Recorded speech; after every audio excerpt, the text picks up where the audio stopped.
I got up here and realized my Bible wasn't up here. I don't know where it's at. You don't think somebody came and stole my Bible, do you? Well, if they did, I hope they read it. I'm going to go to 1 Samuel chapter 17. This is one of the most famous chapters in the Bible.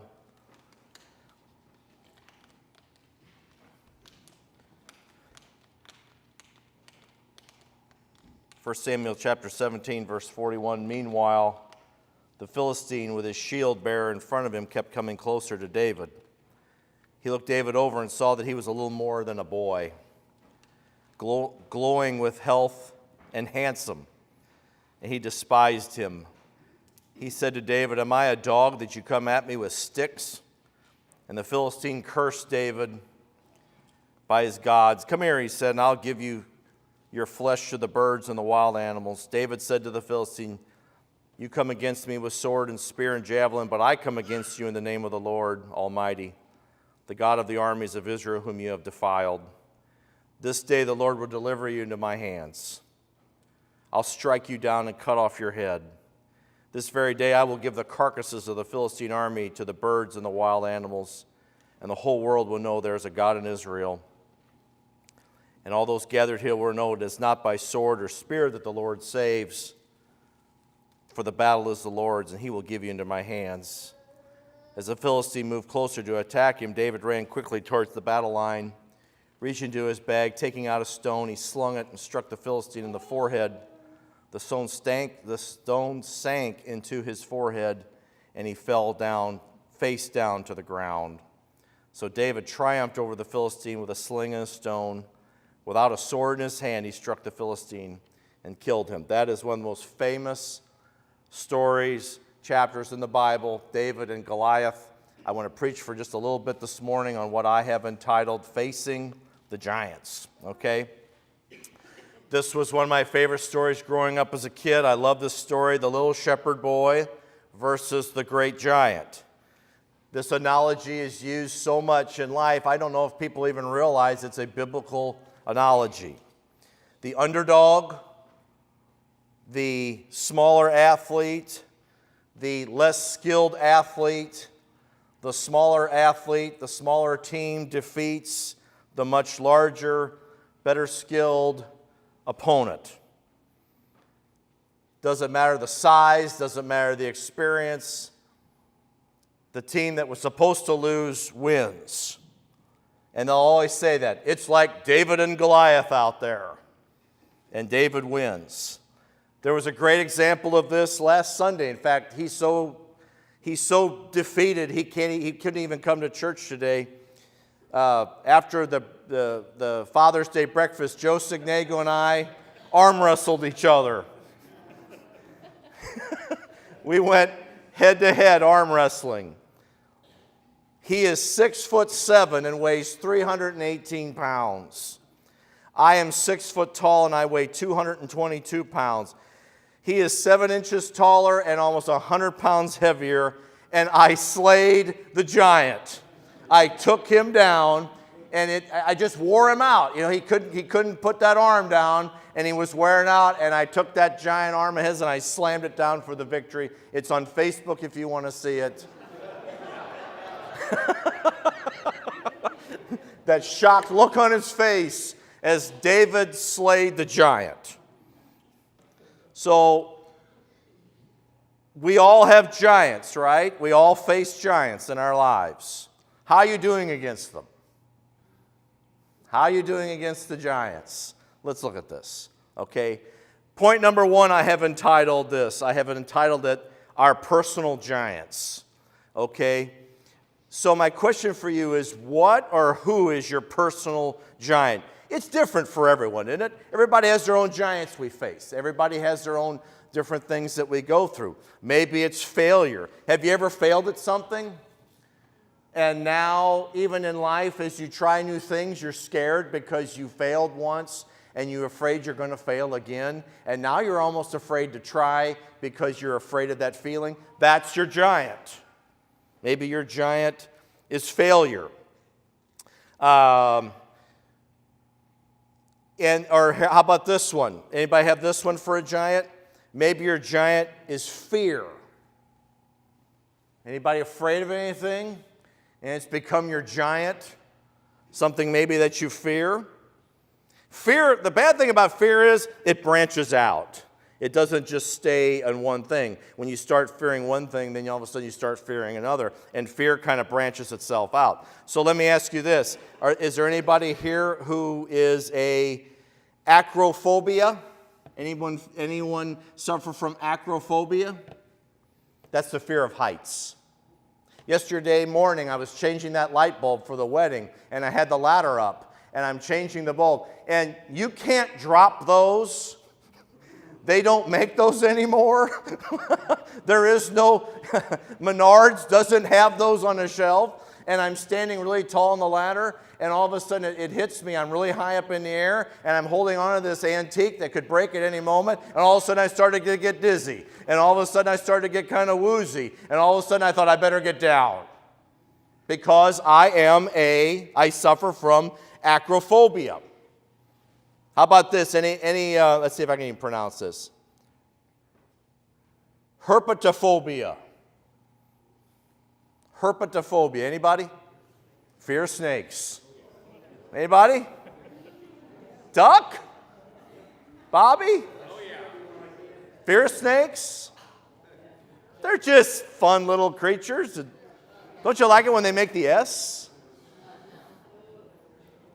How about this one? Astrophobia. Fear of storms. Nadine? Snakes, storms. How about this? Panophobia. It's fear of everything. Do we have anybody here? You're just afraid of everything. Just throw it on. Nadine, just throw it on the list. Just throw it on the list.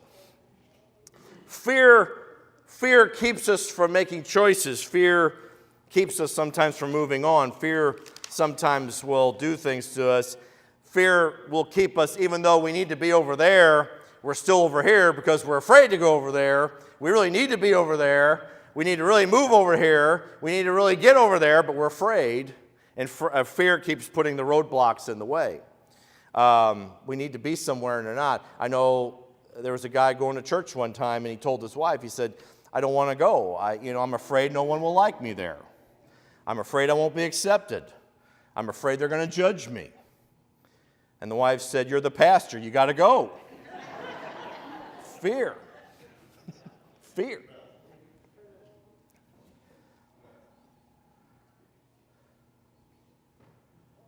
Here's what I learned about fear. Can I share something with you? You can't just, like if you know someone who deals with fear, it seems like you can't just say, put your big boy pants on. Man up. Here we go. Woman up.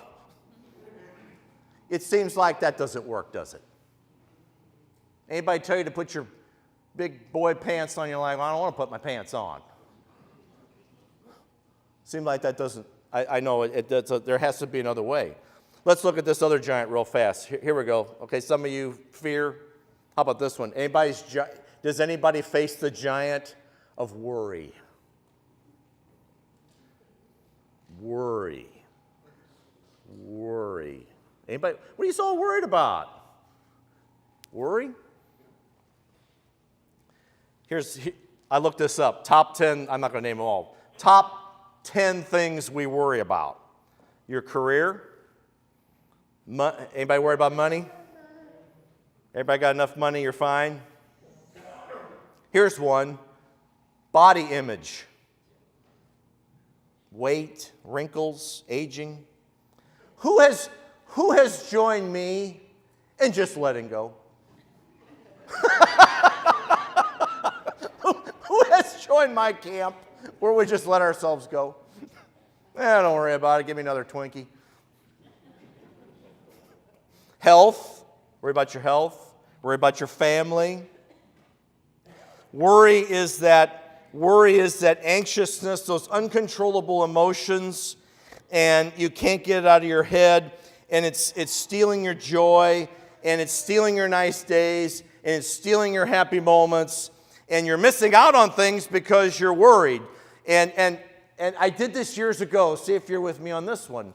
I did this years ago. I'd be really worried about something, and then something happening or an event that was coming, and I'd be really worried about it, and then the event would happen, and everything would be okay, and I'd feel that, just that release, like, oh, it's over. But then I'd worry about the next thing. And all of a sudden my mind would pop up, oh, well, wait a minute, Matt, don't feeling too happy, because guess what? In 3 days you got to do this. Anybody like that? In other words, once you get something done, then you move on to the next thing, and the next thing, and it's like you're scratching them off the list, but then you just keep adding them to the list.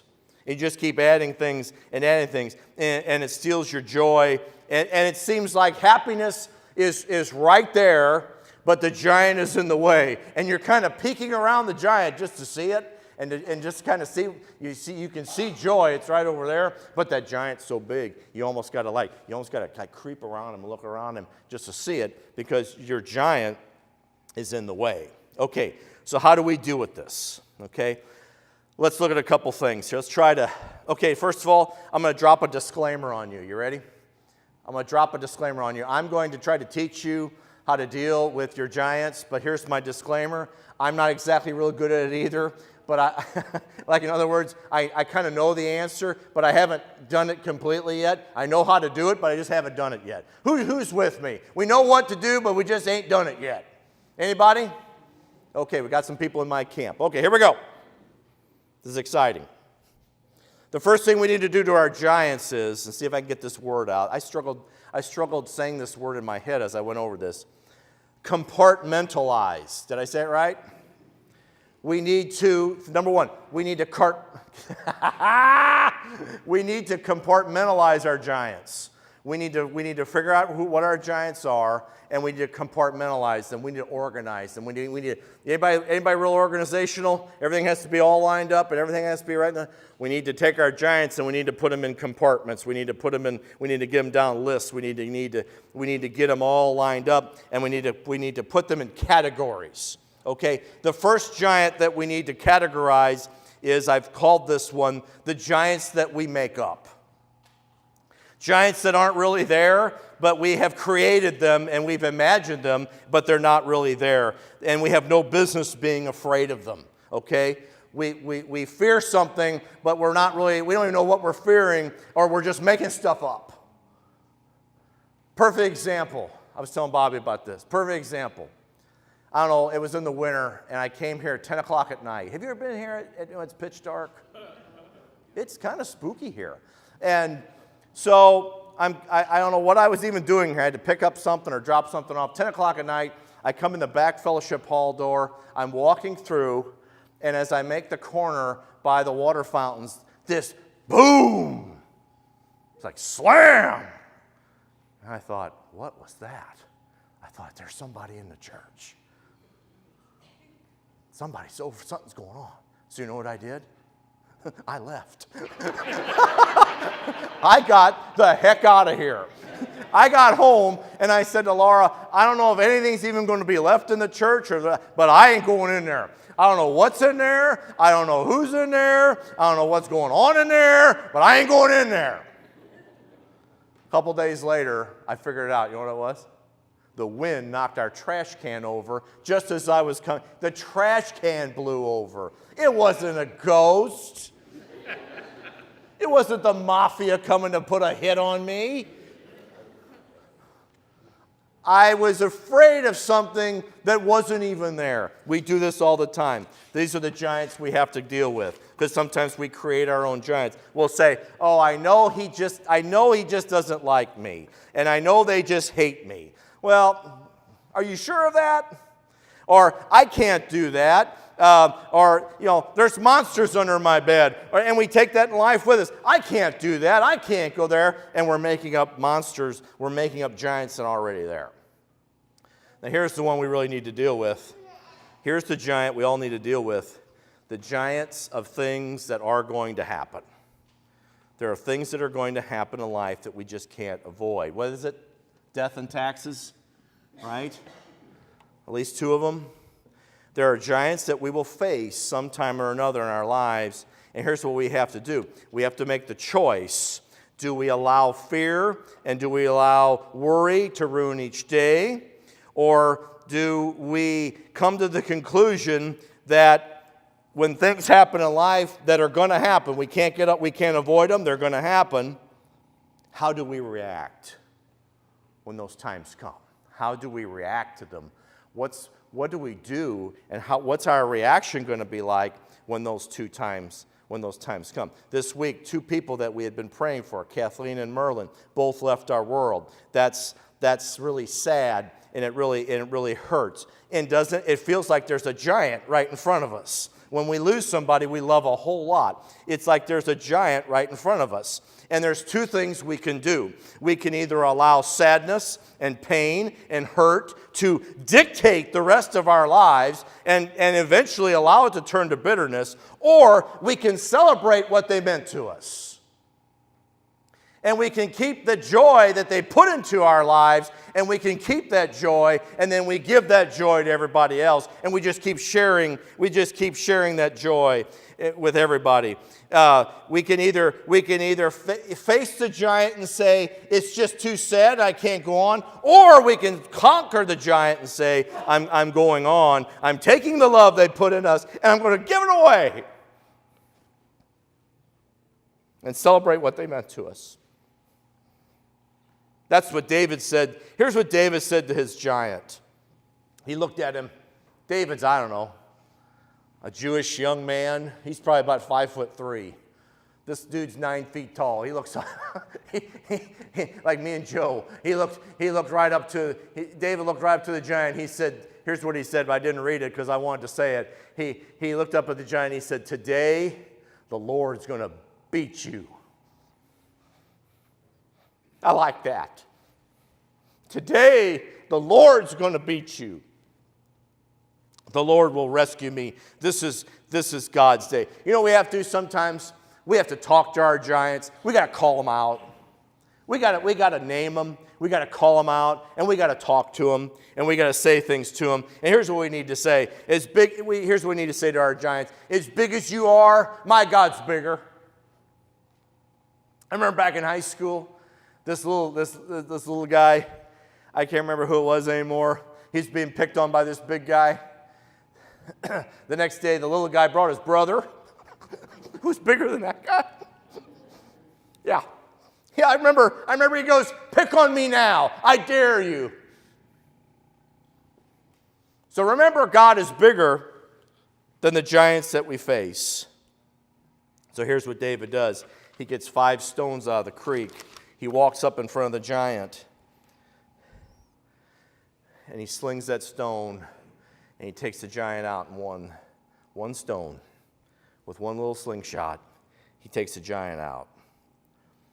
And I'll close with this. I've been in situations in my life where I said, Lord, I don't know what I'm going to say, and I don't know what I'm going to do. But please give me the strength and the ability to do what I'm about to do and I'm about to say. You know the thought I had? I'm 51 years old. I know I don't look it. I look 61. Here's the thought I had. I look back. God has never let me down. He has never let me down. Here's what I want you to do in your mind. In your mind, do this. Because they always say, don't look back. They always say that, don't look back. Here's what I want you to do. Look back. In your mind, turn around and look back. And look at your life. And look at all the giants laying there that you've already slayed. Look at them. For some of you, it's just a couple. For some of you, it's a bunch. They're piled up. Look back at all the giants that God has helped you slay. Look at them all. I've looked back at my life. I did this morning. I got up early. I looked back at my life and I thought, I was afraid I would not graduate from high school. It was close, but I got there. I was afraid that I was not smart enough for college. I was afraid no one, and I'm serious, I was afraid no one would ever want to come hear me preach. I was afraid to be a single dad. I was afraid I was going to lose all my hair. Look at the giants. Look at the giants. Do this afternoon before you take your nap. Look at the giants in your life that you've already slain. Now what are you afraid of? Slay those giants. Cut off their heads. Me and Chuck and I have a favorite saying. Well, we have a lot of sayings. Me and Chuck has a favorite saying. I may not be where I want to be, but thank God I'm not where I used to be. Cut those giants' heads off, okay? Let's pray. Father, we find out that you're a giant killer. David was just going to go visit his brothers. He's bringing them food, going there to see how they're doing, bringing them messages from home.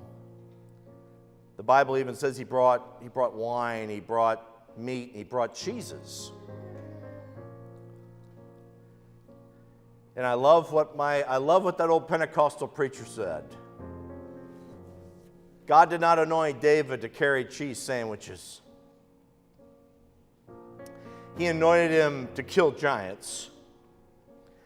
So, Father, whatever giant we're facing that's in front of us, remind us who's behind us and who's with us. And when we look back, you've never let us down. We're still here. May not be much left of us, but we're still here.